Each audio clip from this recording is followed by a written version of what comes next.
आज इस वीडियो में मैं आपको सोमनाथ धाम यात्रा के बारे में संपूर्ण जानकारी दूंगा।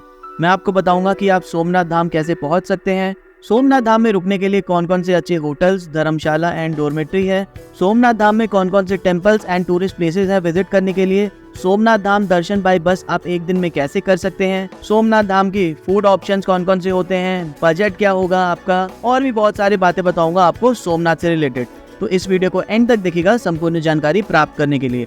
तो करते अपनी वीडियो को स्टार्ट। मेरे साथ एक बार प्रेम से बोल दीजिए ओम नमः शिवाय।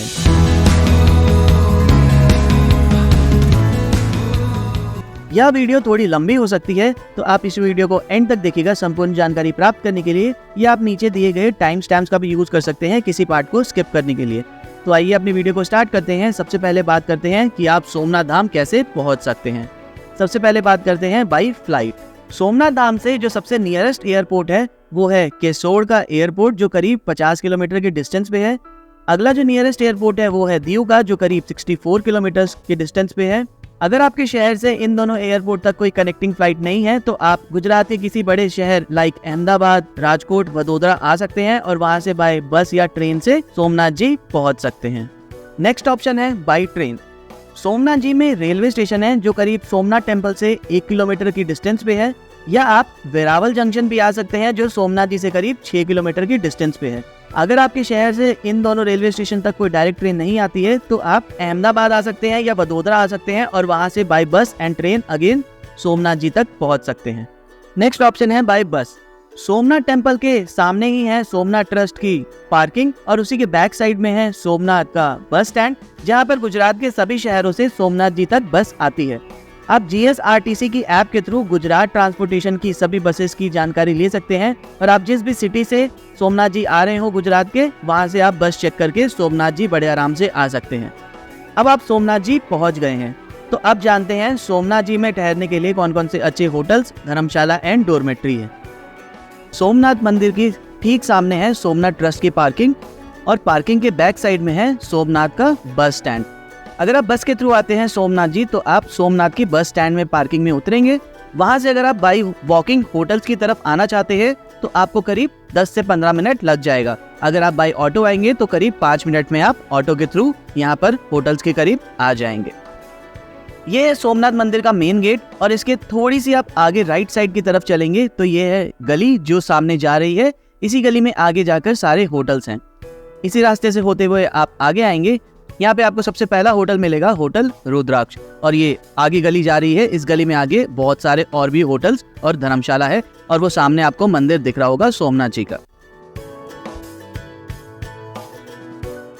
यह है होटल रुद्राक्ष। ये काफी अच्छा और प्रीमियम होटल है। यहाँ पे रूम के रेट्स नॉर्मल है बट यहाँ पे जो फैसिलिटी है वो सारी अच्छी है। लिफ्ट भी आपको मिलेगी इस होटल में। आपको लेकर चलता हूँ रूम की तरफ।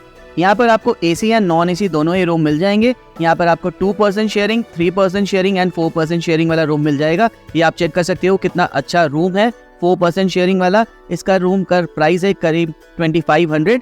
जितने भी आपको मैं होटल्स के प्राइस बताऊंगा यहाँ पर ये प्राइस ऊपर नीचे हो सकता है एज पर द सीजन। जैसे सीजन होता है वहाँ पर डिमांड हाई हो जाती है तो रूम के प्राइस थोड़े हाई हो सकते हैं, इसलिए आप पहले से ही रूम्स की बुकिंग करके जाएं। सभी के आपको नंबर्स नीचे डिस्क्रिप्शन में मिल जाएंगे, आप उनसे कांटेक्ट कर सकते हो। ये है 2% शेयरिंग रूम।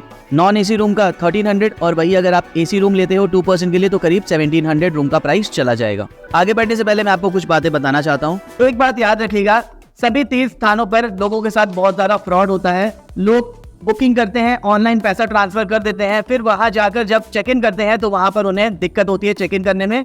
वहां पर लोग उन्हें मना कर देते हैं और ऐसा उनके साथ बहुत ज्यादा फ्रॉड हो जाता है। तो आप जिसको भी फोन करें, अगर आप ऑनलाइन बुकिंग करते हैं तो उनसे प्लीज कंफर्मेशन ले लीजिएगा व्हाट्सएप पे, मेल पे या किसी मैसेज के थ्रू कि आपने पैसा उनको ट्रांसफर कर दिया है और आपकी बुकिंग कंफर्म हो गई है। प्लीज ऐसा ही कीजिएगा, नहीं तो बहुत लोगों के साथ फ्रॉड होता है। ऐसे कमेंट सेक्शन में मुझे बहुत लोग बताते हैं। सो प्लीज सावधान रहें, सतर्क रहें। कहीं भी ऑनलाइन बुकिंग कर रहे हो आप किसी भी तीर्थ स्थान के लिए, सो प्लीज एक कंफर्मेशन मैसेज ले लें जिससे आपको बाद में दिक्कत ना हो। ये बात का आप याद रखें। अगला होटल जो हमारी लिस्ट में है वो है होटल शिव शक्ति। यहाँ पर आपको AC या नॉन AC दोनों ही रूम्स मिल जाएंगे। यहाँ पर सिर्फ और सिर्फ 3% शेयरिंग वाले रूम्स हैं। 3% शेयरिंग वाले AC रूम करीब यहाँ पर 1500 का मिल जाएगा आपको, और यहाँ पर आपको 3% के लिए नॉन AC रूम 1100 का मिल जाएगा। अगेन प्राइस ऊपर नीचे हो सकते हैं एज पर द सीजन, जैसा भीड़ वहाँ पर प्राइसेस बढ़ जाते हैं। ये 3% शेयरिंग वाले आप रूम चेक कर सकते हो। दिस इज AC रूम, सामने बाथरूम आप चेक कर सकते हो और यहाँ पे बालकनी भी है। अब आप इसी गली में आगे बढ़ेंगे तो आपको और भी बहुत सारे धर्मशाला और होटल्स मिल जाएंगे। यहाँ पर आप चेक कर सकते हो इस गली में भी कितने सारे होटल्स हैं। मैं सारे होटल्स की यहाँ पे नंबर नहीं दे सकता हूँ, मैं बहुत सिलेक्टेड होटल्स में गया था। सो आप चेक कर सकते हो, आपको और भी बहुत सारे होटल्स मिल जाएंगे। अगर आपको ऑफलाइन सोमनाथ जी में जाकर होटल्स में बुकिंग करनी है तो आप सोमनाथ मंदिर के बैक साइड में चले जाना, यहाँ पर आपको बहुत सारे होटल्स के ऑप्शंस मिल जाएंगे। अब बात करते हैं धर्मशाला की। सो ये धर्मशाला आप चेक कर सकते हो, और भी आपको बहुत सारे धर्मशाला मिल जाएंगे इस गली में, बट मैं जिस धर्मशाला में मैंने विजिट किया था मैं आपको उसके बारे में बताता हूँ। ये है धर्मशाला कम गेस्ट हाउस। बाहर से थोड़ी बिल्डिंग पुरानी है और ये बजट फ्रेंडली धर्मशाला है, तो यहाँ पर ज़्यादा लग्जरी आपको ऑप्शन नहीं मिलेगा। अगर आपका एक बजट फ्रेंडली आप रूम या स्टे ऑप्शन ढूंढ रहे हो तो ये धर्मशाला आपके लिए है। यहाँ पर अगर आप सिंगल पर्सन हो तो आप सिंगल पर्सन भी स्टे कर सकते हो, जिसका ये चार्ज लेते हैं 100 रुपीज़। ऑन सीजन में उसी का ये चार्ज लेते हैं 200 to 250 रुपीज़। आप ये रूम चेक कर सकते हो। रूम मैं मानूंगा ये थोड़े से रूम पुराने हैं, बट यहाँ पे इन रूम्स का प्राइसेस भी काफ़ी कम है। अभी आपको मैं प्राइसेस बताऊंगा, ये भैया ही बताएंगे, तो आप वो सुनना क्या प्राइसेस हैं, तब आपको लगेगा कि हाँ उस बजट के हिसाब से रूम्स काफ़ी सही हैं। आप चेक कर सकते हो गेस्ट हाउस ये काफ़ी थोड़ा पुराना है, बट यहाँ पे रूम्स के प्राइसेस बहुत नॉर्मल है। अगर आप बजट फ्रेंडली एक स्टे ऑप्शन ढूंढ रहे हो नियर सोमनाथ टेम्पल तो आपके लिए है। इसलिए इस वीडियो में आपको सभी तरह के मैंने होटल्स, रूम्स और डोरमेट्री, गेस्ट हाउसेस सभी तरह के दिखाए हैं, जिससे आपका जो भी बजट हो आप उस तरह से अपना एक गेस्ट हाउस या स्टे ऑप्शन बुक कर सकते हो नियर सोमनाथ टेम्पल। आप चेक कर सकते हो यहाँ पर रूम्स भी हैं, साथ में हॉल एरिया भी है। अगर आप सिंगल पर्सन जा रहे हो तो यहाँ पर स्टे ऑप्शन भी है, आप सिंगल पर्सन यहाँ पर स्टे कर सकते हो। यहाँ पे सिंगल पर्सन के चार्जेस मैंने जैसे बताया कि 100 रुपीज़ लेते हैं और सीजन में करीब 200 to 300 ये चार्ज कर सकते हैं। यहाँ पर कॉमन बाथरूम आपको मिलेगा अगर आप स्लीपिंग कॉमन एरिया में कर रहे हो। अगर आप बाथरूम अटैच रूम लेते हो तो आप वो भी चेक कर सकते हो। मैं सभी तरह के आपको रूम्स दिखा रहा हूँ।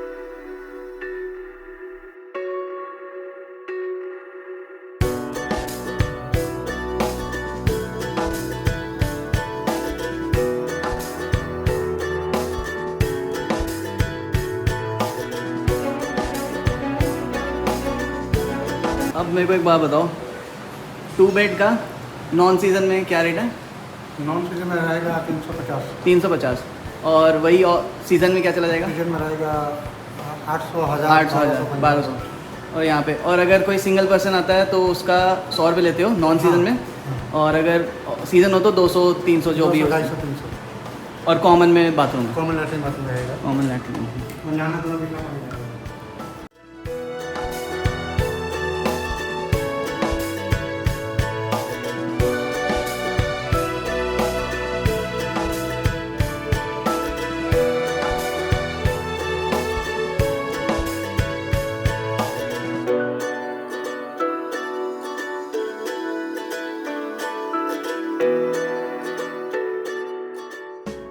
तो ये था धर्मशाला जो मैंने आपको दिखाया। ये काफ़ी बजट फ्रेंडली धर्मशाला था।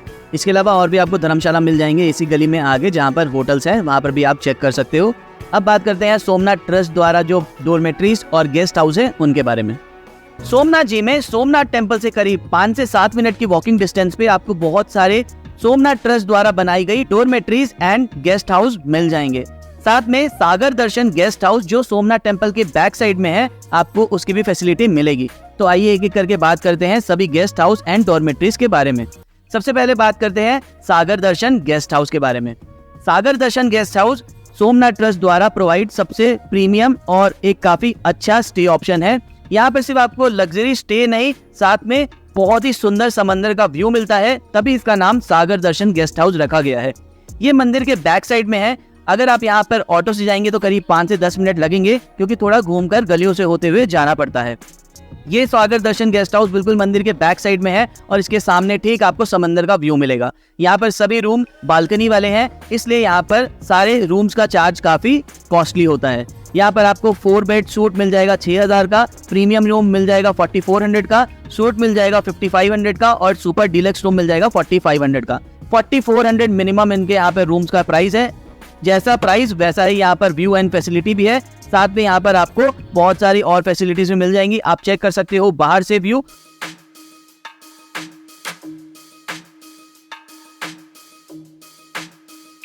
अगला जो अतिथि भवन है वो है लीलावती अतिथि भवन। आप यहाँ पर चेक कर सकते हो, ये अतिथि भवन हैं, साथ में आप इनकी पिक्चर्स भी चेक कर सकते हो। ये ऑफिशियल सोमनाथ ट्रस्ट की वेबसाइट है। अगर आपको ऑनलाइन बुक करनी है ये सारे रूम्स तो आप यहाँ से ऑनलाइन अपनी बुक कर सकते हो सके तो पहले से ही अपनी ऑनलाइन बुकिंग करके जाना, क्योंकि जब सीजन का टाइम होता है तो ये सभी होटल्स और जो गेस्ट हाउसेस हैं वो फुल हो जाते हैं। लीलावती अतिथि भवन में आपको 2 बेड एसी रूम मिल जाएगा 1300 का, 2 बेड नॉन एसी रूम मिल जाएगा 1000 का और 4 बेड एसी रूम मिल जाएगा 2500 का। आप इनके पिक्चर्स चेक कर सकते हो यहाँ पर। अगला जो अतिथि भवन है वो है महेश्वरी अतिथि भवन। यहाँ पर आपको 2 बेड एसी रूम 1300 का मिल जाएगा, 2 बेड नॉन एसी रूम 1000 का और सूट मिल जाएगा आपको 2000 का। साथ में यहाँ पर आपको free wifi facility and restaurant की फैसिलिटी मिल जाएगी। जितने भी अतिथि भवन है वहाँ पर जो रेस्टोरेंट है वहाँ पर आपको फूड मिलेगा, बट वो आपको अपने पैसों से लेना होगा। अब जो सोमनाथ ट्रस्ट द्वारा प्रोवाइडेड डोरमेट्रीज हैं वो आप चेक कर सकते हो। सोमनाथ ट्रस्ट द्वारा provided dormitories non AC and AC दोनों है। नॉन एसी डोरमेट्री का चार्ज होता है 90 रुपीज़ और एसी डोरमेट्री का चार्ज होता है 200 rupees. But non AC dormitory जब आप चेक इन करोगे तो आपको उन्हें 150 का डिपॉजिट करना होगा। जब आप चेकआउट करोगे तो आपको वो 60 रुपीज़ वापस कर देंगे। ऐसे ही एसी डोरमेट्री में आपको 400 डिपॉजिट करना होगा, 200 डोरमेट्री का चार्ज है एसी डोरमेट्री का। जब आप चेकआउट करोगे तो आपको 200 वापस कर देंगे। अब आप डिटेल में देखो और समझो कि आप डोरमेट्री कैसे बुक करा सकते हो, साथ में आप डोरमेट्री की बिल्डिंग भी चेक करो। तो ये है श्री सोमनाथ डोरमेट्री अतिथि गृह। ये पूरी बिल्डिंग में सिर्फ डोरमेट्री है, 4 फ्लोर्स है जहाँ पे डोरमेट्री की सुविधा है। अब आओ अंदर चलते हैं इस डोरमेट्री के और आपको दिखाता हूँ इसका रिसेप्शन और वहाँ पर जो रजिस्ट्रेशन होता है उसका प्रोसेस।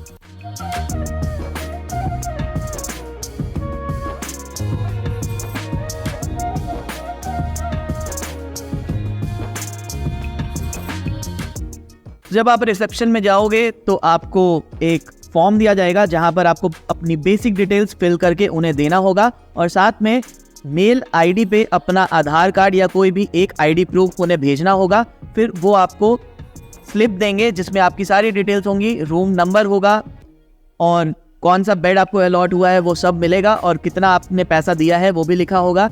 नॉन एसी में 150 रुपये का अमाउंट दिया जाता है, 90 रुपीज़ बेड का अमाउंट होता है, 60 रुपीज़ वापस मिल जाता है और एसी डोरमेट्री में 400 रुपये डिपॉजिट दिया जाता है जिसमें 200 रुपये बेड का प्राइस होता है और 200 रुपये चेकआउट के टाइम वापस कर दिया जाता है, जिसके बारे में मैं अभी आगे आपको बताऊंगा।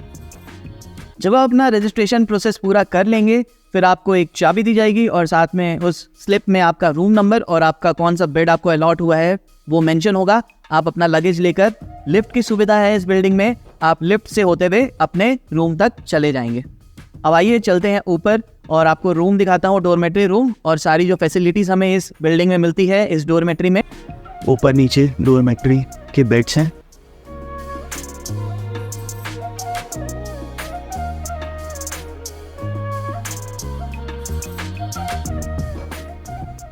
नंबर्स लिखे हुए हैं, आपको उस नंबर के हिसाब से अपना अलॉटमेंट होगा।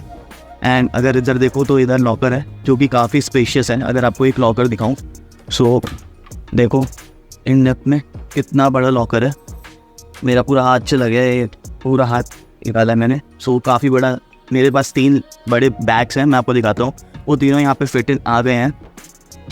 ये कंप्लीट होने वाला है। उधर कॉमन बाथरूम एरिया है। मेरे पास 3 बैग थे, एक ये ब्लैक वाला। ये 3 बैग वहाँ पे फिट इन हो गया, तो सोच लो आप कितना लगेज आ जाता होगा उस कबर्ड में। एंड ये कॉमन बाथरूम एरिया है जहाँ पर 3 बाथरूम्स हैं नहाने के लिए, लाइक दिस सब फैसिलिटी है। इस वाले टैप में गर्म पानी आता है और इस वाले टैप में ठंडा। यहाँ पे ये भी फैसिलिटी है, ऑटोमेटिकली गर्म पानी आ रहा था, मैंने नहाया। 3 बाथरूम है एंड 3 टॉयलेट हैं, जिसमें एक इंडियन है, 2 वेस्टर्न है। This is western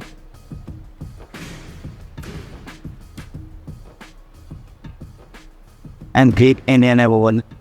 and you will get facility और वॉश बेसिन। जितना एरिया है मंदिर के आसपास, कल मेरी बात हो रही थी यहाँ के लोकल से, ये सारा ट्रस्ट ने खरीद रखा है, सारा ट्रस्ट के अंदर है। ट्रस्ट के अंदर एक ये वाली बिल्डिंग है जहाँ पर आपको एसी डोरमेट्री मिलती है जिसका किराया होता है अराउंड 200 जब आप चेक इन करोगे तो आपसे 400 लेंगे, जब आप चेकआउट करोगे 200 वापस कर देंगे, सेम यहाँ की तरह 60 जैसे वापस करते हैं। 8:30 चेकआउट टाइम, मतलब 8:30 चेकआउट टाइम, तुम्हारे दरवाज़ा पीटने लग जाएंगे, निकलो। मैक्स 9 बजे तक आप निकल सकते हो। सो यस, लिखा हुआ इन्होंने 10 बजे का टाइम है, जल्दी करते हैं। तो आप 9-10 बजे तक आपको चेकआउट करना ही पड़ेगा। अगर आपको दोबारा रुकना है तो दोबारा रीचेक इन कराना पड़ेगा सुबह 8:30 बजे, क्योंकि शिफ्ट चेंज होती है यहाँ के लोगों की। सो यस, ये बात ध्यान रखना, 8:30-9 बजे तक चेकआउट कर देना, नहीं तो निकाल देंगे आपको। और अगर आपको थोड़ी देर और रुकना है सोमनाथ में, आपको लगेज अपना कहीं रखना है, तो मंदिर के पास बहुत सारे लॉकर की फैसिलिटीज़ है, वहाँ पर आप अपना लगेज रख सकते हो। और आसपास कहीं भी आपको जाना है तो वहाँ जा सकते हो, उसकी टेंशन नहीं है। एंड ये स्लिप वगैरह दी है इन्होंने, ऐसे स्लिप प्रॉपर मिलती है, कोई फर्जी काम नहीं है, बिल्कुल सब मेंटेन्ड है। आपकी आधार कार्ड लिया जाएगा, मेल पे मंगवाएंगे वो आपसे आधार कार्ड, प्रॉपर पूरी एंट्री होगी, कम से कम 5 से 10 मिनट लगेंगे। आपको फॉर्म फिल करने पड़ेगा जैसे मैंने आपको दिखाया। सो प्रॉपर सही काम चल रहा है और कोई फर्जी वाला नहीं है। बट हाँ, इनका बार बार यही कहना है अपने सामान की सुरक्षा खुद करें।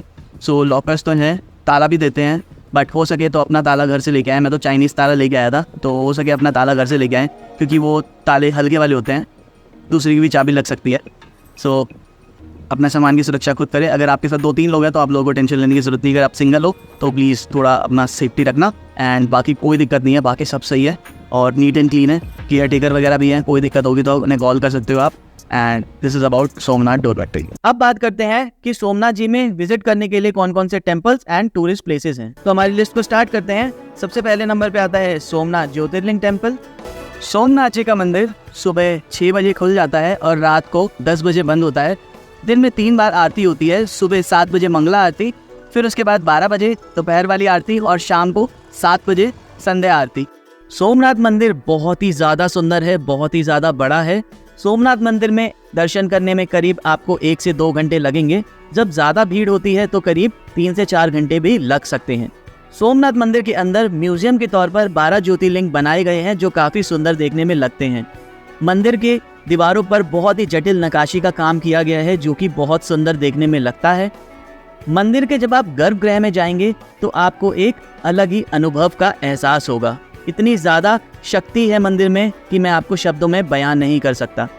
सोमनाथ शिवलिंग के जब आप समक्ष पहुंचोगे, आपकी आंखें नम हो जाएंगी। इतना प्यारा, इतनी प्यारी छवि है भोलेनाथ की। रात को सोमनाथ मंदिर और भी भव्य नजर आता है जब सोमनाथ मंदिर में लाइट्स जल जाती हैं। यह आप नज़ारा देख सकते हो, जब लाइट्स जल जाती हैं तो कितना प्यारा लगता है सोमनाथ मंदिर देखने में।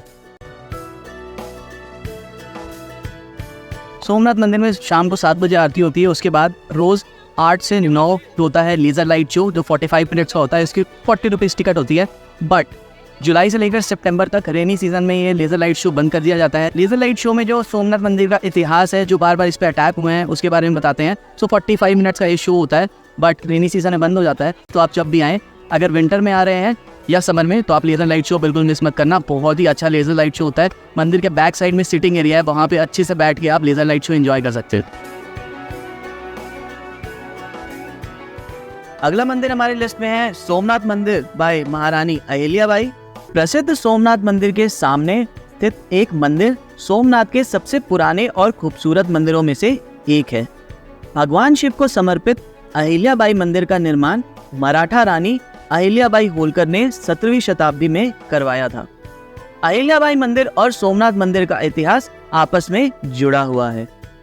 ऐसा कहा जाता है कि इस मंदिर का निर्माण मुख्य सोमनाथ के स्थान पर किया गया था, जब मुस्लिम शासक ने इस पर हमला किया था और इसे तहस नहस कर दिया था। नए सोमनाथ के विपरीत इस मंदिर में सभी को गर्भगृह में प्रवेश करने और पुजारी की मदद से पूजा करने की अनुमति है।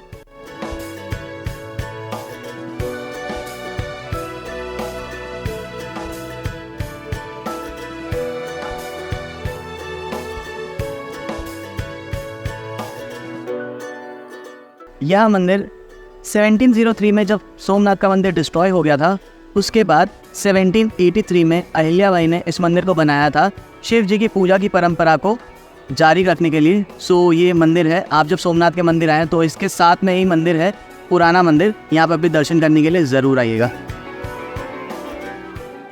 अगली जगह जो हमारी लिस्ट में है वो है बाणगंगा। तो ये है बाणगंगा, यहाँ पर 3 शिवलिंग है, 2 शिवलिंग यहाँ है और तीसरा शिवलिंग वहाँ पर दूर है जो मैंने आपको जूम करके दिखाया। सो यहाँ पर जो जरा नाम का राक्षस था जिसने भगवान श्री कृष्ण को तीर मारा था, भालका तीर्थ में जाकर तीर लगा था, वो तीर यहीं से चलाया गया था जरा नाम के राक्षस के द्वारा। भालका तीर्थ यहाँ से करीब 1.5 किलोमीटर के डिस्टेंस पे है, तो आप सोच सकते हो कि यहाँ से तीर चलाया गया था और वहाँ जाके श्री कृष्ण को लगा था।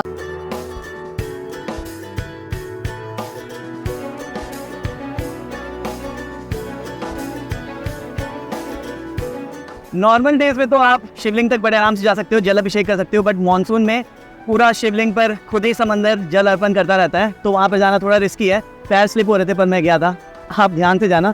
और अगर आप जिस टाइम पर आओ उस टाइम कुछ ज़्यादा ही पानी हो तो मत जाना आगे, थोड़ा डेंजरस है। और तीसरा शिवलिंग वो दूर है, वो कुछ ज़्यादा पानी के अंदर समाया हुआ है, सो जल अभिषेक अपने आप समंदर करता रहता है भोलेनाथ का। सो ये है बाणगंगा जहाँ पर 3 शिवलिंग है। अगली जगह जो हमारे लिस्ट में है वो है भालका तीर्थ मंदिर। बाणगंगा से जो तीर चलाया गया था वो भालका तीर्थ में इसी स्थान पर आके श्री कृष्ण के पांव पर लगा था और श्री कृष्ण लीला यहीं पर समाप्त हुई थी और श्री कृष्ण अपने गोलोक धाम गए थे। यह जो आप पेड़ देख रहे हैं, श्री कृष्ण इसी पेड़ के नीचे बैठे हुए थे, यहीं पे उन्हें आकर तीर लगा था और आज भी इस पेड़ को संरक्षित रखा गया है।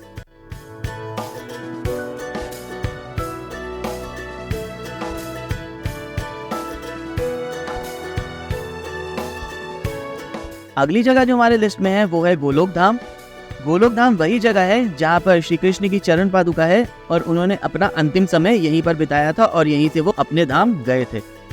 गोलोक धाम में ही 3 मंदिर और हैं, जिसमें से सबसे पहला मंदिर है गीता मंदिर। इस मंदिर के दीवारों पर गीता के श्लोक लिखे हुए हैं। यह मंदिर बहुत ही सुंदर है और अगर आपके पास समय हो तो आप इन दीवारों पर लिखे हुए गीता के श्लोक को जरूर पढ़िएगा।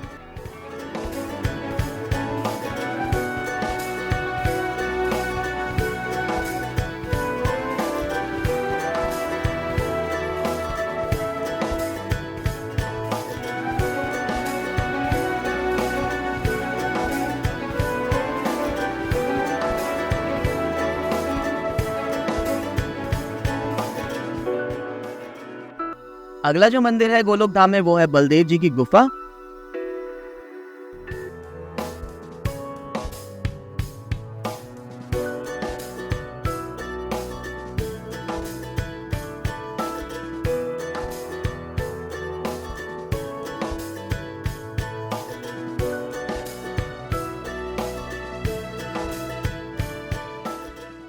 सो ये है बलदेव जी की गुफा। यहाँ पे जो आपको ये बोर्ड दिख रहा है, इसी में जब कृष्ण लीला खत्म हो गई थी तो बलदेव जी ने शेषनाग के रूप में यहीं से पाताल लोक में चले गए थे। सो ये यहाँ की लीला है।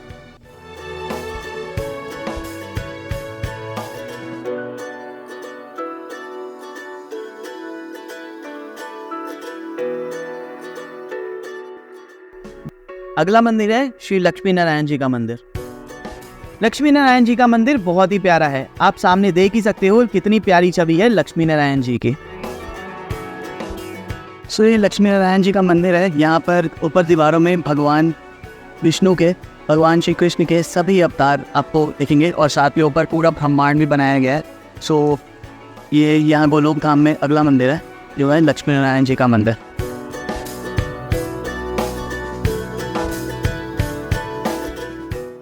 हमारे लिस्ट में अगली जगह है पांडव गुफा और हिंगलाज माता की गुफा।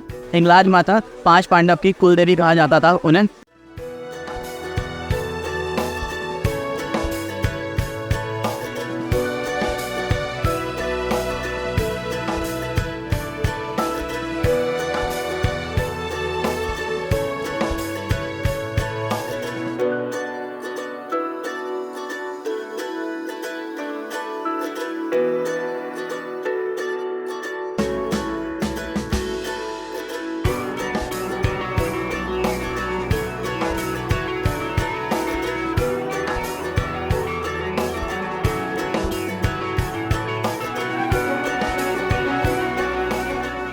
तो ये हिंगलाज माता का मंदिर था जो 5 पांडव की कुलदेवी भी थी। तो एक गुफा थी 5 पांडव की और दूसरा गुफा था हिंगलाज माता का। अगर आप ज़्यादा हैवी हो तो प्लीज़ मत जाना, आप फंस जाओगे। बिल्कुल नैरो बिल्कुल गुफा थी, अंदर अंदर जाके बहुत मुश्किल से अंदर, बहुत ज़्यादा घबराहट भी हो जाएगी। अगर आपको सांस लेने में प्रॉब्लम है तो बाहर से दर्शन कर लेना। अगला मंदिर है सूर्य मंदिर। ऐसा बोला जाता है कि सूर्य मंदिर 5500 साल पुराना है और यह पांडव कालीन का है। इस मंदिर का निर्माण पांडवों द्वारा किया गया था।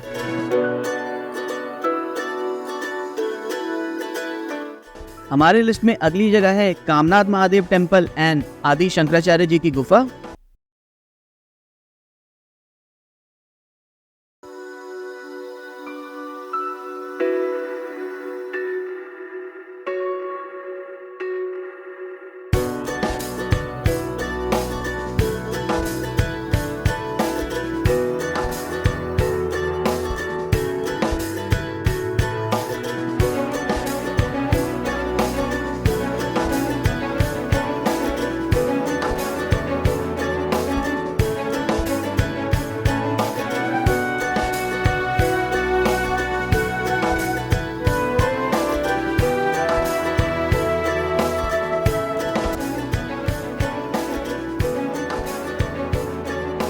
हमारे लिस्ट में अगली जगह है त्रिवेणी संगम। त्रिवेणी संगम वह स्थान है जहाँ पर हिरन, कपिला और सरस्वती का संगम हो रहा है। यह स्थल इसलिए भी महत्व रखता है क्योंकि यहाँ पर श्री कृष्ण ने 56 कोटि यादवों का तर्पण किया था, इसलिए यहाँ पर तर्पण का महत्व है। यह स्थान बहुत ही पवित्र है।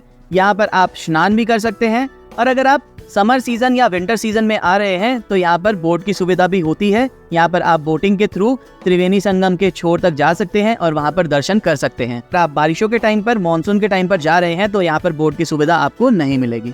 अगला मंदिर हमारे लिस्ट में है श्री राम मंदिर एंड परशुराम जी मंदिर। राम मंदिर बहुत ही प्यारा है, आप चेक कर सकते हो। यहाँ पर लिफ्ट की सुविधा भी है।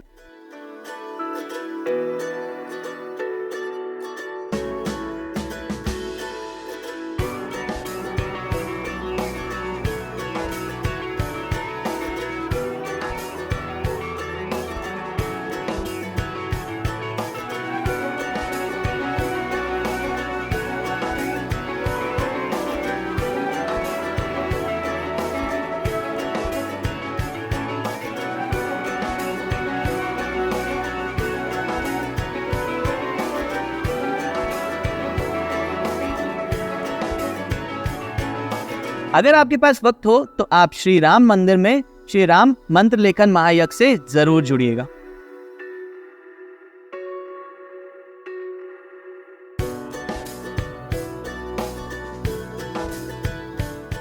राम मंदिर के बैक साइड में है श्री परशुराम जी की तपोस्थली। यहाँ पर परशुराम जी ने तप किया था और यहाँ पर परशुराम जी का बहुत ही प्यारा मंदिर बना हुआ है, तो आप यहाँ पर भी दर्शन करने के लिए अवश्य जाइएगा।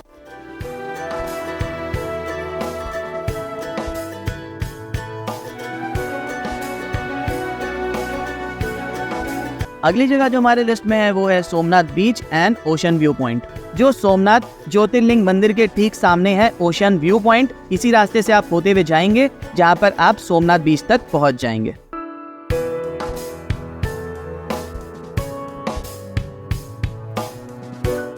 सोमनाथ मंदिर के बाहर ओशन व्यू पॉइंट है जहां पर सोमनाथ का बीच है और उसी के साथ ये पाथवे बनाया गया है करीब 1 से 2 किलोमीटर का, जो मंदिर के बैक साइड में है। और यहाँ से आप जो मंदिर का लास्ट ट्रस्ट वाला होटल है समुंदर दर्शन वाला, वहाँ तक जा सकते हो। तो ये करीब 1 to 1.5 किलोमीटर का पाथवे है। सोमनाथ बीच में शाम को आए, यहाँ पर कैमल राइड होते हैं और भी एक्टिविटीज़ होती हैं। विंटर के टाइम पे, अभी मानसून टाइम है तो इतनी ज़्यादा एक्टिविटी नहीं है। सो आप यहाँ पर आए, यहाँ हनुमान जी का मंदिर भी है। इस पाथवे से चल के आप शाम को आराम से यहाँ पर ठंडी ठंडी हवा के साथ वॉक करें और सोमनाथ मंदिर के बैक साइड जाएँ। वहाँ पर दूसरा तरफ है ओशन का, उसका भी व्यू लें। So this is the pathway. ये कंप्लीट पाथवे है जो बहुत ही लंबा है, मंदिर के एंड तक जा रहा है। सो आप शाम को सोमनाथ बीच ज़रूर आए और यहाँ का वेदर एंजॉय करें, यहाँ का व्यू एंजॉय करें और साथ में सोमनाथ मंदिर भी देखें। तो ये सारे मंदिर और टूरिस्ट प्लेसेस थे जब आप सोमनाथ जी जाएंगे यहाँ पर विजिट कर सकते हैं। अब आपने सब जान लिया है कि कौन कौन से प्लेसेस एंड टेम्पल्स हैं सोमनाथ जी में विजिट करने के लिए। अब मैं आपको बताता हूँ कि आप एक दिन में सोमनाथ जी दर्शन कैसे कर सकते हैं। मैंने आपको जितने भी मंदिर और टूरिस्ट प्लेसेस के बारे में बताया, ये सब सोमनाथ मंदिर से पास में ही है। कुछ 1 किलोमीटर के डिस्टेंस पे है, कुछ 5 किलोमीटर के, कुछ 10 किलोमीटर के और कुछ 20 किलोमीटर के डिस्टेंस पे है। अगर आपका ग्रुप बड़ा है तो आप सोमनाथ मंदिर के बाहर अपना पर्सनल ऑटो कर सकते हैं। नॉर्मल डेज में आपको ऑटो 300 से 500 के बीच में मिल जाएगा, बट पीक सीजन में वो उससे ज़्यादा पैसे चार्ज करेंगे। दूसरा ऑप्शन है सोमनाथ ट्रस्ट द्वारा जो बस चलाई जाती है उसके थ्रू आप सोमनाथ दर्शन एक दिन में बड़े आराम से कर सकते हैं। प्रतिदिन सोमनाथ ट्रस्ट द्वारा सुबह 8 बजे, फिर 10:30 बजे और दोपहर को 3 बजे बस चलाई जाती है। बस का किराया होता है 30 रुपये पर व्यक्ति। 30 रुपये में आप सभी मंदिर के दर्शन करके आ सकते हैं। यह 2 घंटे की राइड होती है जिसमें आपको सभी मंदिर के दर्शन करवाया जाएगा और साथ में उस मंदिर में जाने से पहले आपको उस मंदिर के बारे में बताया भी जाएगा, उसकी स्टोरी भी बताई जाएगी। यह एक बहुत ही अच्छा ऑप्शन है। अगर आपको कम पैसों में सोमनाथ दर्शन करना है तो आप सोमनाथ ट्रस्ट द्वारा जो बस चलाई जाती है दिन में 3 बार, उसमें से 1 बार आप जाकर राइड ले सकते हैं। आपको सभी मंदिर के दर्शन कराए जाएंगे। ये आपको झलकियाँ देख सकते हैं सोमनाथ दर्शन की जो मैंने बस द्वारा की थी। पानी में मत जाना, बाहर से दर्शन करने ना कोई। इसको बोलते हैं बाण गंगा। यहाँ से जरा नाम का 5 दिन है, भगवान कृष्ण को बाण मारा था, 5 जगह हम लेफ्ट चले थे। इसके बाद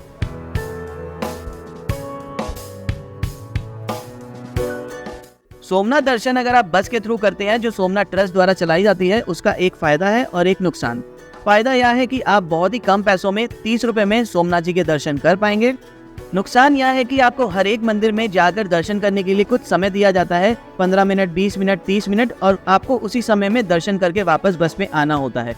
वैसे तो वो समय काफी होता है दर्शन करने के लिए मंदिर में, पर अगर आपको फिर भी लगता है कि आप उस समय में दर्शन करके नहीं आ पाएंगे तो आप अपना बाहर से पर्सनल ऑटो भी कर सकते हैं जो आपको वो पूरा टाइम देगा, क्योंकि वो आपका पर्सनल ऑटो होगा। आपको जितना समय चाहिए होगा आप उतना समय ले सकते हैं मंदिर में दर्शन करने के लिए।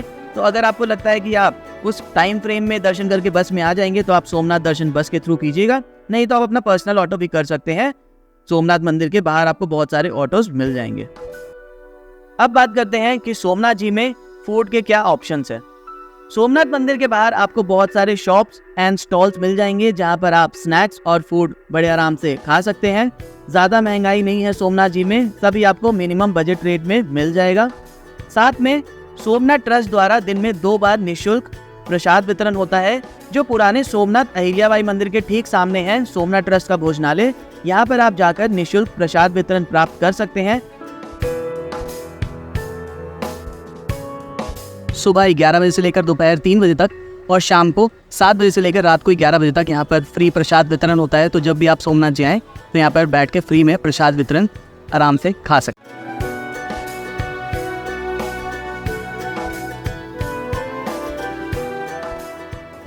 अब बात करते हैं best time to visit Somnath जी।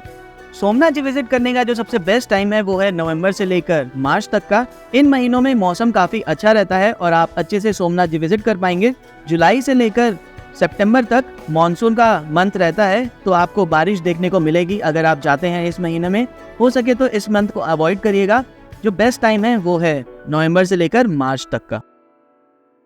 अब बात करते हैं बजट के बारे में। सोमनाथ जी का बजट डिपेंड करेगा कि आप कैसे सोमनाथ जी ट्रेवल कर रहे हैं, सोमनाथ जी में कहाँ पर स्टे कर रहे हैं, सोमनाथ जी दर्शन कैसे कर रहे हैं, उसके अकॉर्डिंगली आपका बजट डिपेंड करेगा। मैं अगर अपनी बात बताऊं तो मैं सोमनाथ जी गया था द्वारका से मैंने GSRTC की बस ली थी सोमनाथ जी आने के लिए। सोमनाथ जी में मैं सोमनाथ ट्रस्ट की डॉर्मेट्री में ठहरा था, जिसके बारे में मैंने आपको पीछे वीडियो में बताया। सोमनाथ में मैं 2 दिन रहा था तो मुझे डॉर्मेट्री 90 रुपीज़ पर डे की मिली थी, तो 180 रुपीज़ 2 दिन की डॉर्मेट्री के हो गए।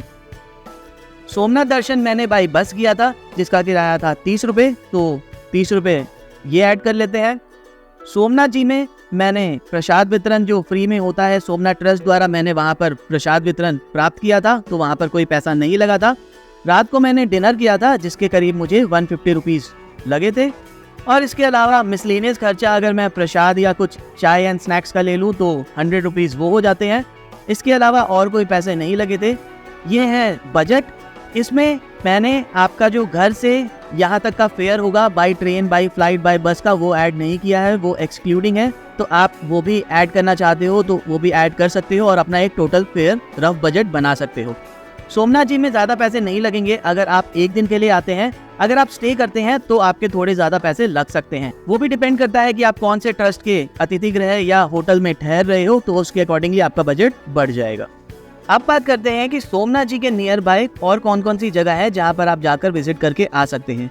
सबसे पहली जगह है द्वारका। सोमनाथ जी से द्वारका करीब 250 किलोमीटर की डिस्टेंस पे है। हम सभी को पता है कि द्वारका में है द्वारकाधीश का टेम्पल, बेट द्वारका और भी अन्य बहुत सारे मंदिर जहाँ पर आप जाकर दर्शन कर सकते हैं। अगली जो जगह है वो है दीव। दीव सोमनाथ जी से करीब 70 किलोमीटर के डिस्टेंस पे है। यहाँ पर है दीव फोर्ट, गंगेश्वर महादेव का टेम्पल, बहुत सारे बीचेस और भी बहुत सारे टूरिस्ट स्पॉट जहाँ पर आप जाके विजिट कर सकते हैं। सोमनाथ जी से दीव आप एक दिन में विजिट करके बड़े आराम से आ सकते हैं। मॉर्निंग में बहुत सारी बसेस चलती हैं GSRTC की सोमनाथ जी से आप सुबह जाके दीव विजिट करके शाम को बड़े आराम से आ सकते हैं। अगली जो जगह है वो है गिर नेशनल पार्क। गिर नेशनल पार्क सोमनाथ जी से करीब 70 किलोमीटर के डिस्टेंस पे है। यहाँ पर आप जंगल सफारी कर सकते हैं। यहाँ पर भी आप एक दिन में विजिट करके बड़े आराम से आ सकते हैं सोमनाथ जी से। अगली जो जगह है वो है गिरनार। गिरनार में बहुत सारे टेम्पल्स हैं, यहाँ पर भी आप जा सकते हैं और विजिट कर सकते हैं। ये करीब 90 किलोमीटर की डिस्टेंस पे है फ्रॉम सोमनाथ जी। तो इस वीडियो में मैंने आपको सोमनाथ जी से रिलेटेड सभी जानकारी दी कि आप सोमनाथ जी कैसे पहुंच सकते हैं, कौन कौन से प्लेसेस एंड टेम्पल्स है विजिट करने के लिए, सोमनाथ जी में आप कहां पर ठहर सकते हैं, सोमनाथ जी बजट के बारे में, best time to visit Somnath ji, और भी बहुत सारी जानकारी दी मैंने आपको सोमनाथ जी से रिलेटेड। तो इस वीडियो को ज़्यादा से ज़्यादा अपने परिवार और मित्रों के साथ शेयर करिएगा जो सोमनाथ जी जा रहे हैं, उन्हें भी इस वीडियो को देखकर संपूर्ण जानकारी प्राप्त हो पाए सोमनाथ जी से रिलेटेड। इस वीडियो को लाइक करिएगा, अपने फ्रेंड्स एंड फैमिली के साथ शेयर करिएगा। अगर आपको कोई भी क्वेश्चन होगा सोमनाथ जी से रिलेटेड तो आप कमेंट सेक्शन में पूछ सकते हैं, मैं जल्दी जल्दी आपके प्रश्न को उत्तर देने का प्रयास करूंगा। आगे भी बहुत सारी सोमनाथ जी से रिलेटेड वीडियोस आने वाली हैं, उन सारी वीडियोस को ना मिस करने के लिए आप मेरे चैनल को भी सब्सक्राइब कर सकते हैं। मैं आपसे मिलूंगा अगली बार इस चैनल पे एक नई वीडियो के साथ। टिल देन अपने परिवार को खूब ख्याल रखिए। मेरे साथ एक बार प्रेम से बोल दीजिए ओम नमः शिवाय।